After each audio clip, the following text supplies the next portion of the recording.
The Mumbai local trains grovel onto the platform in contrast to the fast-paced crowd. Everybody is eager to reach their offices. Among them are dabawalas, the people who deliver hot lunchboxes from homes or restaurants to the people at work. Ella, a housewife and resident of Mumbai city, is getting her daughter ready for school. After sending her off, Ella rushes to the kitchen to check on a new recipe she is trying. She tastes it but feels the dish is missing something. Her neighbor, Des Auntie, from upstairs, is not nosy, but her sense of smell can surpass everybody when it comes to cooking. She knows precisely what Ella forgot to add and quickly sends her a masala concoction to enhance the taste. Once Ella adds the enhancer, Auntie says now the dish is made to perfection and vouches that Ella's husband, Raj, will love it. Soon the dabawala arrives to take lunch. Ella quickly packs it for Raj and sends it with the dabawala, who has many such lunchboxes waiting to be delivered. Even the heavy rains of Mumbai cannot stop these dabawalas from delivering lunches, and they diligently work so that the people in the office can have hot home-cooked meals. After covering a considerable distance in the local trains, the dabas or the lunchboxes are segregated, and each dabawala is assigned an area where he'll deliver the lunches. The lunchboxes just arrived at an office where Sam Fernandez works. Sam is a widower who works as an accountant in that office and is about to retire in a month. The PN distributes the lunchboxes and keeps one in front of Sam. Sam is too busy to take any notice, but then his senior, Mr. Shroff, comes and introduces him to Aslam Sean, who will be joining in his position after he retires. Mr. Shroff speaks highly of Sean and assigns Sam with the task of training Sean. Once Mr. Shroff leaves, Sean tries to make small talk with him, but Sam is not very welcoming and gives answers in monosyllables. He continues doing his work, leaving Sean standing there, expecting an explanation about the training. After waiting for some time, Sean takes the initiative and asks when they will commence the training. Sam says it is almost lunchtime and asks him to come after 4:45 p.m. When Sam opens the lunchbox, he realizes it is not his usual lunchbox. He doesn't think much of it and opens the different compartments, each containing a different dish. He sniffs each dish as, after a very long time, he smells home-cooked meals. It is time for the boxes to be returned to their rightful owners. The dabawalas sing as they travel back with the empty lunchboxes. Ella rushes to the door to pick up the box left at her front door. She is amazed to see it empty and, in her excitement, shares it with her neighbor Auntie from upstairs, with whom she talks through her kitchen window. Ella is trying to rekindle the spark in her marriage by cooking new dishes for Raj. After seeing the empty lunchbox, she is happy that this idea might be working. Sam sees Sean talking to a colleague. He looks at the time, and it is 4:47. Sam starts packing his things and very discreetly leaves the office to avoid training Sean. Ella gets ready as Raj is about to reach home from the office. She calls out to her neighbor to turn off the music as Raj is back. She eagerly waits for him to say something about the lunch, but he doesn't show much interest. When Ella asks how the lunch was, he says it was good as usual. Ella realizes Raj didn't get the box she sent, but before she can say anything, Raj gets a call, and he starts talking to the person on the other end in English, so Ella doesn't understand what he's saying. Sam goes to the local restaurant that sends him food and compliments the cooking. It is then we see why the mix-up happened. The restaurant uses the same lunch cover as Ella uses, because of which Raj got the restaurant food. Raj didn't even notice the difference, which indicates their relationship is threadbare. Sam is a snob and rarely indulges in chit-chat. He is harsh even to the kids who innocently ask for their ball, which went into his balcony, but Sam refuses to return it as he believes the kids shouldn't have been playing in front of his house in the first place. Later that night, when Sam stands on his balcony looking at his neighbors having dinner with their families, he misses having such nights. He soon gets a payback for not returning the kids' ball as one of the girls from the group shuts the windows so Sam cannot peek while they're having dinner. The next day Sean greets Sam with over-enthusiasm and tells him he came to his seat at the stipulated time, but Sam was gone. Sam claims that Sean was late, but omits saying by 2 minutes. Sam shows indifference to Sheik, who is more than willing to start with the training. Sam casually asks him to come after lunch. Sam looks forward to seeing what they've sent today for lunch. He doesn't mind eating alone as the good food makes him feel wholesome.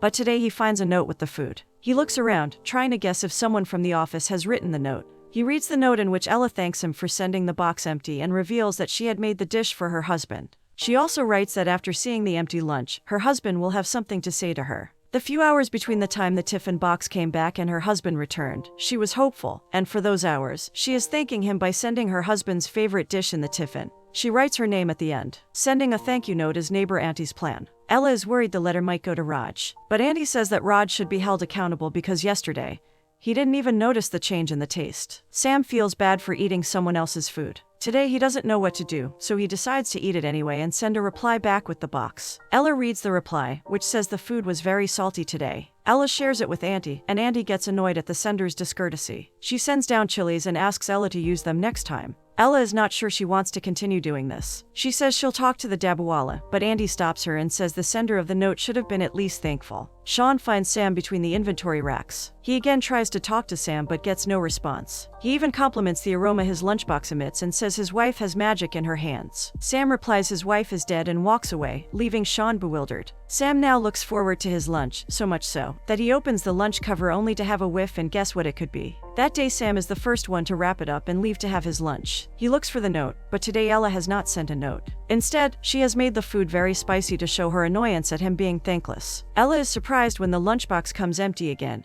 and Sam writes that the salt was fine, but the spice was a little too much for him to handle. He ate 2 bananas after lunch to extinguish the stomach burn. Ella lays awake at night thinking about the man who eats the tiffin she prepares and shares the little instances in his life. The next day, in the note, Ella shares that her husband came back late from the office and didn't speak with her. She talks about Andy from upstairs, with whom she cooks food. She tells him that Andy's husband had been in a coma for the past 15 years, but one day he got out of the coma and started fixing the fan. Since that day, her husband would wake up every day and fix the fan the entire day till he is tired at the end of the day. Andy thinks that the fan is keeping him alive. One day there was a power outage, and Andy's husband's pulse slowed down. Thankfully, the power came back. After that day, Andy installed a generator in their house. Andy's husband is fixed on the fan, and her husband to his phone. Reading Ella's letter, Sam feels confident to share his story and his mundane life. He shares how his wife passed away and even advises her that having a second child sometimes helps in kindling a marriage. That evening, Sam visits his wife's grave after a long time. It has not been maintained for long.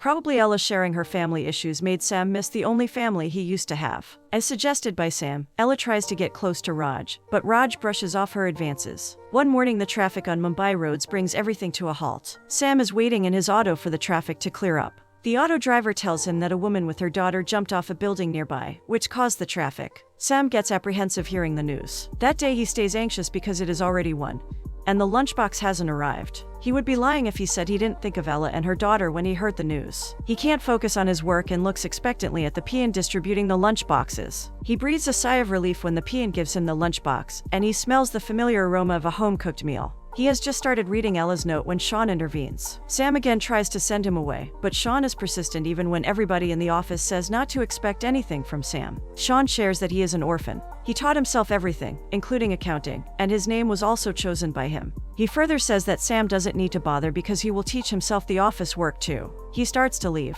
Sam feels he should not go so hard on Sean and calls him back. He assigns him work, which makes Sean very happy that finally, someone has taken him under his wing. He goes back to reading Ella's letter. She mentions the news and imagines herself in place of the woman who jumped off the building. She narrates what that woman must have felt while deciding to end it for herself and her daughter. In his note, Sam asks her not to think like that. Sometimes things are not like they seem. He shares an incident where he was traveling in a crowded bus. He felt someone touching him inappropriately. An older woman who was standing beside him stared at him continuously, which made him think it was her. He tried turning away and then took a peek to see who was doing that to him. As it turned out, a man in front of him was carrying a folder that was touching him as the bus swayed. Ella laughs, reading the anecdote. Sam has started to warm up to Sean, and they even travel back together. Sean utilizes his time well while traveling back home. He chops vegetables and onions that he carries in his briefcase to save time in cooking. Sam and Sean are slowly forming a friendship, just like Ella has formed with Sam. Ella feels happy to have someone to share the bits and pieces of her life. Sam shares food with Sean, who eats bananas for lunch. Sean is touched by this gesture and enjoys the meal as he is very hungry but doesn't want to admit it.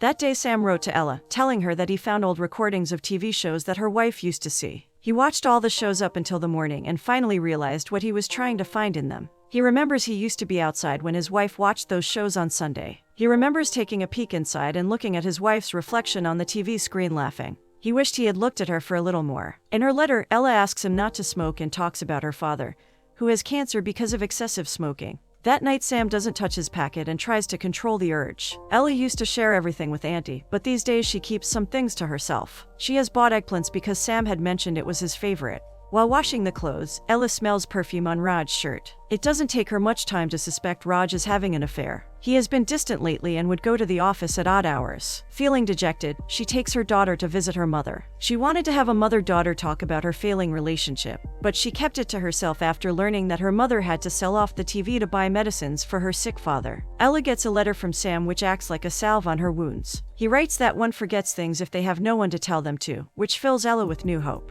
Sam smiles when he sees his favorite dish in the lunch. He can't resist taking a bite before serving it on the plate. He takes out the note but looks around to see if Sean is nearby. Once assured he's nowhere to be seen, Sam reads the note. Ella writes about her husband having an affair. She couldn't bring herself to confront him because she had nowhere to go, but she wishes to go to Bhutan. Her daughter Yasmina was taught in her school about Bhutan, where they have gross national happiness to ensure all its citizens stay happy. Sam feels bad for Ella and cannot bring himself to finish the lunch. That day he asks her a question and wishes to come to Bhutan with her. While returning home, Sam is happy. Sean asks the reason, but Sam jokingly says he's planning to settle in Bhutan. Sean supports him and tells him that Bhutan's living cost is very low, so it is worth going there. He further says that his mom used to say, "Sometimes the wrong train can take you to the right station." The line contains the essence of Sam and Ella's happy accident. Sam asks Sean that he had told him he is an orphan. Sean says he is, but starting the sentence with "my mom used to say" makes people take him seriously. Sam holds his chuckle upon hearing this. That evening Sam tunes the radio to listen to a Bhutanese channel. He enjoys the song that plays. The next day Ella asks him how they can go to Bhutan together when she doesn't even know his name.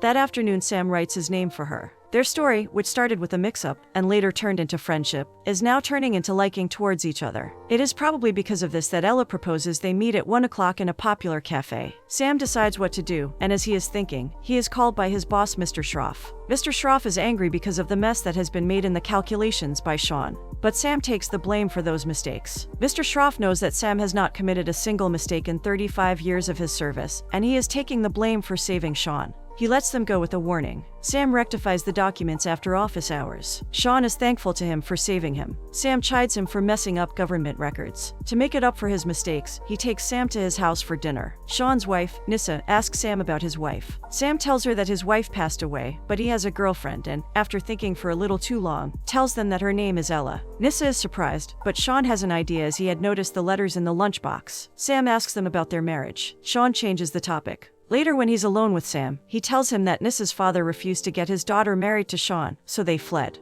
Nissa didn't want to get married without her father's blessings. Now her father has accepted their relationship, and they will be getting married soon. He hesitantly asks Sam if he would be his best man at his wedding. He invites Ella too. Sam feels honored and says they'll come to his wedding. Sean tells him Nissa's dad is giving him a scooter as a gift for his promotion. Sam shares that he is not taking early retirement, and he'll get Sean an assistant post. Sean is genuinely happy for Sam and asks him not to tell his father-in-law, otherwise he won't get the scooter. The next day Sam takes extra time to get ready as he is going to meet Ella. While traveling, a young man gives Sam his seat, which Sam initially tries to deny but then takes. This instance bursts the bubble he was living in, and he decides to stick to his original plan of early retirement. That afternoon Ella didn't send him tiffin as they were going to meet for lunch. Ella waits at the cafe for a long time, but Sam doesn't show up. That night Ella couldn't sleep for a long time thinking of all the reasons why Sam didn't show up. The next day Ella sends an empty lunchbox letting him know she is angry because he stood her up. Sam writes to her, saying that he deserves the empty lunch. He then shares how the day before, when he saw himself in the mirror, it struck him that the bathroom smelled exactly like it used to smell after his grandfather took a shower. But this time, it wasn't his grandfather but him.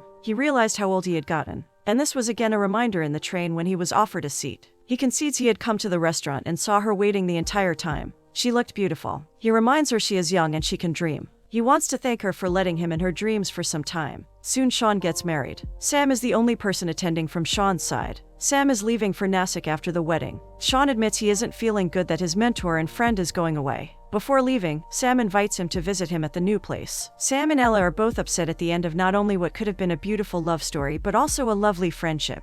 Ella is doing her chores when she gets a call from her mother informing her that her dad passed away. Ella cries after she hangs up. But she has to be strong for her mother. She rushes to her mother's place and finds her sitting quietly. She hugs her and tries to console her, but her mother tells her that they had many problems in their relationship, to the extent that she was disgusted by Ella's father, and her life had become monotonous. She was just fulfilling the duties of a wife without any feelings for him. Ella realizes this is her life with Raj. The thought that she won't feel anything if her spouse passes away scares her. Ella decides to visit Sam in his office. She tells the Dabawala that the tiffin is being sent to the wrong address and, in that garb, acquires Sam's office address. She takes her daughter along with her. She meets Sean, who tells her that Sam has left the company and shifted to Nasik. Sam has boarded the train to Nasik. His fellow compartment passenger asks him if he's moving permanently, and he replies in the affirmative. The passenger continuously taps on the table. Probably because he was a typist, and having typed for so long, he had created a muscle memory that made involuntary movements as if typing in the air. Sam notices it and feels uneasy. Ella is befuddled that Sam went without telling her anything. She returns to her home, and so does Sam.